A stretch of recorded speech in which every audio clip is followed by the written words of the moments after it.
हम BSc second year की organic chemistry पढ़ रहे थे, जिसमें हमारा टॉपिक चल रहा था एल्कोहल का। उसमें हमने पिछले लेक्चर में एल्कोहल की कुछ केमिकल प्रॉपर्टीज का अध्ययन किया था। आज उसी क्रम में आगे बढ़ते हुए हम देखेंगे कि एल्कोहल के पूरे अणु के कारण कौन सी अभिक्रिया प्रदर्शित करता है। तो पहली अभिक्रिया क्या है? निर्जलीकरण। देखो, एल्कोहल का निर्जलीकरण करवाते हैं सल्फ्यूरिक अम्ल से, ठीक है। तो देखो, इसकी क्रियाविधि देखेंगे, अगर हम यहाँ समझेंगे तो सल्फ्यूरिक अम्ल से हमें क्या प्राप्त होता है? H+ ion. ये इस OH ग्रुप को लेकर अलग हो जाता है, तो यहाँ पे क्या बच जाएगा? कार्बोकेटाइन CH3 CH2+, यही बचेगा। अब ये हमारा इंटरमीडिएट हो गया। यहां से अब इसकी अभिक्रियाएं करवाते हैं अलग अलग टेम्परेचर पर, ठीक है। तो अब देखो, CH3 CH2+ की अभिक्रिया करवाएं, HSO4 की उपस्थिति में 100 डिग्री सेल्सियस पर क्रिया करवाएं तो प्रतिस्थापन दर्शाता है, और CH3 CH2 HSO4 संपन्न होता है।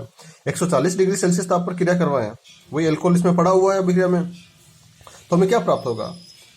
ये C2H5OH इसके साथ जुड़ेगा, H+ निकल जाएगा, और हमें क्या प्राप्त हो जाएगा? यहाँ पर ईथर प्राप्त हो जाएगा।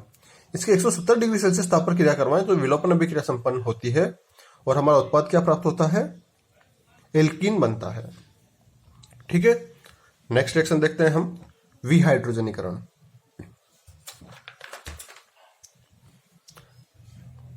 वन डिग्री और 2 डिग्री एल्कोहल का विहाइड्रोजनीकरण करवाते हैं कॉपर 300 डिग्री सेल्सियस ताप की उपस्थिति में। अब 1 डिग्री एल्कोहल का विहाइड्रोजनीकरण करवाते हैं तो क्या प्राप्त होगा? यहाँ पर हाइड्रोजन निकलता है और एल्डिहाइड बनता है। 2 डिग्री एल्कोहल का क्या करवाएंगे? कॉपर की उपस्थिति में 300 डिग्री सेल्सियस ताप पर, तो कीटोन प्राप्त होता है और हाइड्रोजन निकल जाता है। देखो, यहाँ पर 3 डिग्री एल्कोहल का अगर करवाने की बात कर रहे हैं, हम यहाँ पे बोले कि हमने 1 डिग्री 2 डिग्री का क्यों करवाया, 3 डिग्री का क्यों नहीं करवाया? उसका रीजन क्या है? 3 डिग्री एल्कोहल का करवाएंगे, अल्फा हाइड्रोजन क्या है? यहाँ पर 0 है। अभिक्रिया करवाएं इसी कॉपर 300 डिग्री सेल्सियस ताप पर, तो क्या होगा? यहाँ पर H2 निकल जाएगा और निर्जलीकरण अभिक्रिया संपन्न हो जाती है। इसलिए हमें यहाँ पर विहाइड्रोजनीकरण 1 डिग्री और 2 डिग्री एल्कोहल का करवा पाते हैं कॉपर की उपस्थिति में 300 डिग्री सेल्सियस ताप पर। उसके बाद देखते हैं सैलिसिलिक एसिड से। सैलिसिलिक एसिड क्या होता है? देखो, ये बेंजीन रिंग होती है, इस पर OH ग्रुप जुड़ा हुआ है, और ऑर्थो पोजीशन पर क्या जुड़ा है? COH ग्रुप जुड़ा हुआ है, ठीक है। अब सैलिसिलिक अम्ल की अभिक्रिया किससे करवाएं? मेथेनॉल से करवाते हैं, तो क्या प्राप्त होगा? मेथिल सैलिसिलेट प्राप्त होता है। कैसे? देखो, अभिक्रिया देखते हैं। हमें फाइनली यहाँ पे अभिक्रिया किसकी कर रहे हैं? OH ग्रुप की अभिक्रिया संपन्न करवा रहे हैं, COH ग्रुप से संपन्न हो रही है, ठीक है। ये क्या हो गया? कुछ एस्टरीकरण जैसा अभिक्रिया हो गई, और यहाँ पर COOCH3 जुड़ गया। इसे क्या बोलेंगे? Methyl salicylate. इसका एक सामान्य नाम क्या है? Oil of wintergreen. विंटरग्रीन का तेल भी कहते हैं। दूसरा है सैलिसिलिक अम्ल की अभिक्रिया फिनोल से करवाएं, सेम अभिक्रिया संपन्न होगी, H2 निकलेगा। यहाँ पे मेथिल सैलिसिलेट बना था, और यहाँ पे क्या बनेगा? फेनिल सैलिसिलेट, जिसे क्या बोलेंगे? सेलोल भी बोलते हैं। इसका उपयोग क्या है? इंटरनल एंटीसेप्टिक में ये काम में आता है।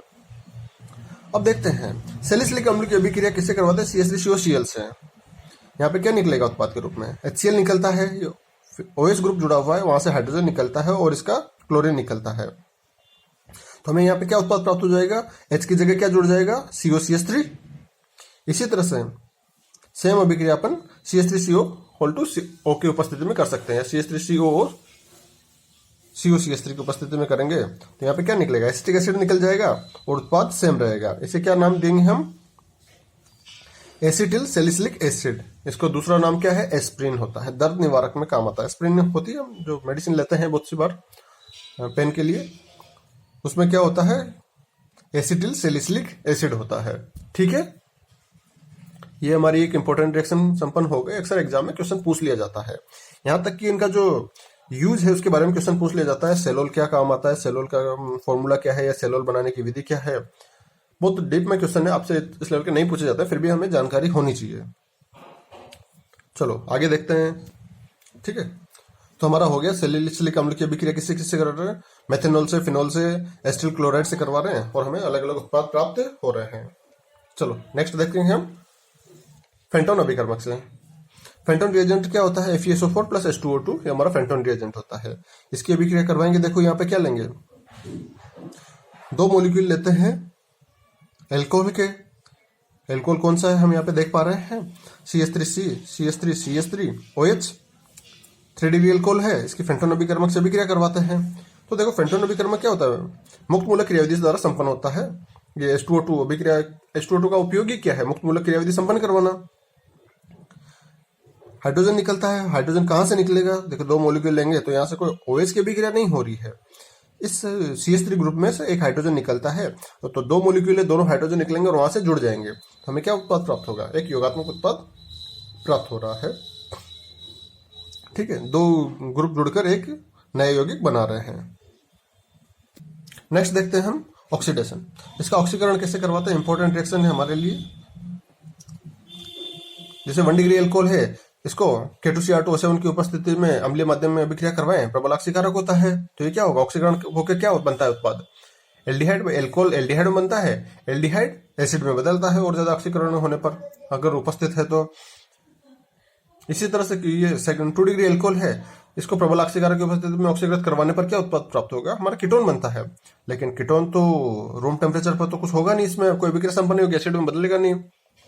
लेकिन गर्म करने पर यहाँ से ये वाला ग्रुप टूटेगा, या कोई सा भी बॉन्ड टूटता है और कम कार्बन वाले एसिड बनते हैं। जैसे ठीक है, यहाँ RC double bond O bond OH plus ये एल्कोहल प्राप्त होगा, एल्कोहल से फिर से एल्डिहाइड बनेगा, एल्डिहाइड से आगे एसिड बनेगा। ठीक है, अब एक नियम आता है हमारे पास, पफऑफ रूल। पफऑफ नियम है, ये क्या होता है? जैसे यहाँ पर कौन सा बॉन्ड टूटे, जैसे ये हो गया ना हमारे पास में ऑक्सीकरण में कि ये कीटोन है, RC double bond O bond R- मानते हैं यहाँ पे थोड़ी देर के लिए। अब इसमें से कौन सा बॉन्ड टूटे? ये वाला टूटेगा या ये वाला टूटेगा? इधर कार्बन ज्यादा है या इधर कार्बन ज्यादा है? फाइनली देखना तो पड़ेगा ना। तो इसी के लिए ये नियम दिया गया है। नियम क्या बोलता है कि कीटोन के ऑक्सीकरण में छोटा एल्किल ग्रुप जो C डबल बॉन्ड O है ना, इसके साथ अलग होता है। जैसे जैसे यहाँ पर समझते हैं हम, देखो इसका ऑक्सीकरण करवा रहे थे हम, CH3 C double bond O bond CH2 CH3। अब थोड़ी देर के लिए इसे भूल जाते हैं। अब कौन सा एल्किल ग्रुप बड़ा है? C2H5, ये तो CH3 CH2 और ये CH3 है, तो छोटा ये वाला हुआ ना, ये किसके साथ अलग होगा? इस CO बंध के साथ में, जो कार्बोनिल ग्रुप है इसके साथ में ये CH3 मेथिल ग्रुप अलग होता है। इसका मतलब ये वाला बंध टूटेगा, ये नहीं टूटेगा।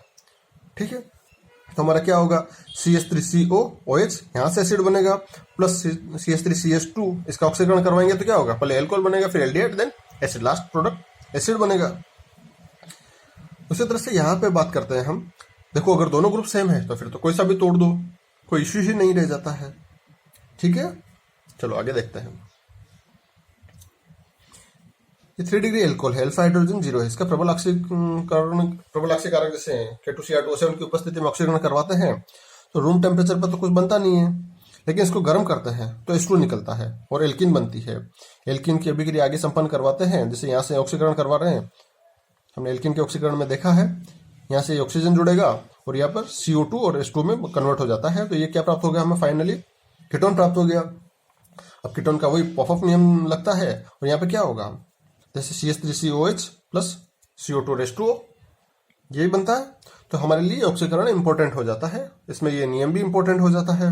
चलो आगे देखते हैं हम कुछ अदर रिएक्शन है एल्कोहल की। जैसे एल्कोहल की अभिक्रिया अगर टेस्ट देखते हैं, एल्कोहल के टेस्ट कैसे कैसे करते हैं। एल्कोहल जैसे सेरिक अमोनियम नाइट्रेट की उपस्थिति में एल्कोहल के साथ टेस्ट करवाते हैं तो रेड कलर प्राप्त होता है। ठीक है, एल्कोहल की PCl5 की उपस्थिति में अभिक्रिया करवाई जाती है तो देखो एल्किल क्लोराइड बन रहा है, प्लस PuCl3 बन रहा है, प्लस HCl बन रहा है। HCl की अमोनिया के साथ क्रिया करवाएं तो NH4Cl के अमोनियम क्लोराइड के श्वेत धूम बनते हैं। एल्कोहल की अभिक्रिया सोडियम से करवाएं तो ये क्या प्राप्त होगा? हाइड्रोजन निकलती है बुलबुले के रूप में, ये इसका टेस्ट है।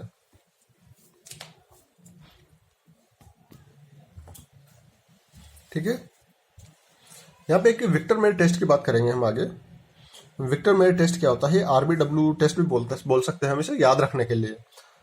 RBW क्या होगा? देखो रेड, ब्लू और व्हाइट कलर, या व्हाइट होता है या फिर कलरलेस होगा। ठीक है, अब ये कौन कौन देंगे? 1 डिग्री रेड देगा, 2 डिग्री ब्लू देगा और 3 डिग्री कलरलेस टेस्ट देता है। अब विक्टर मेयर टेस्ट को समझते हैं, अक्सर एग्जाम में पूछ लिया जाता है, एग्जाम के पॉइंट ऑफ व्यू से बहुत इंपॉर्टेंट पार्ट है। देखो 1 बाय 1 समझते हैं।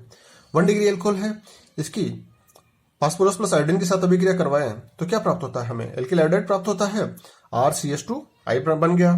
इसकी सिल्वर नाइट्रेट से अभिक्रिया करवाते हैं तो क्या प्राप्त होता है? RCH2 NO2, ये प्राप्त होगा ना। यहाँ पे आयोडाइड किससे रिप्लेस हो जाता है? NO2 से। अब इस यहाँ पे देखो अल्फा हाइड्रोजन उपस्थित है, इसकी HNO2 से अभिक्रिया करवाएं तो यहाँ पे उत्पाद प्राप्त होगा नाइट्रोलिक अम्ल के रूप में। संरचना कैसी होगी, RCNO2 तो जुड़ा रहेगा लेकिन double bond N bond OH इस तरह से प्राप्त होगा। इसकी सोडियम हाइड्रोक्साइड के साथ अभिक्रिया करवाएं तो हमें रेड कलर का उत्पाद प्राप्त होता है। ठीक है, तो हमने क्या क्या रिएजेंट बीच में काम में लिए एक बार उनको ब्रीफली समझते हैं, फिर आगे देखते हैं।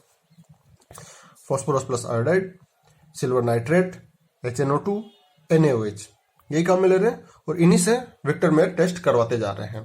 देखो यहाँ पे 2 डिग्री एल्कोहल में समझते हैं।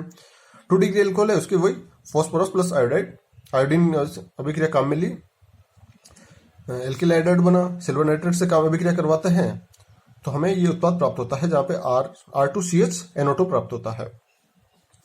इसके HNO2 से अभिक्रिया करवाते हैं तो देखो यहाँ पर अभिक्रिया और यहाँ पर अभिक्रिया में अंतर क्या है, वहां पर तो 2 हाइड्रोजन थे, इस ऑक्सीजन के साथ संयुक्त होकर निकल गए और डबल बॉन्ड बन गया। यहाँ पे 1 हाइड्रोजन है, यहाँ पर OH जुड़ा हुआ है, तो ये तीनों निकलकर क्या बनाते हैं, H2 बनाते हैं और यहाँ पे सिंगल बॉन्ड से ये जुड़ता है तो सूडोनाइट्रोल ब्लू कहते हैं इसे, वो नाइट्रोलिक अम्ल होता है, सूडोनाइट्रोल ब्लू होता है। इसके बाद NaOH से अभिक्रिया करने के लिए कोई उत्पाद बनता ही नहीं है।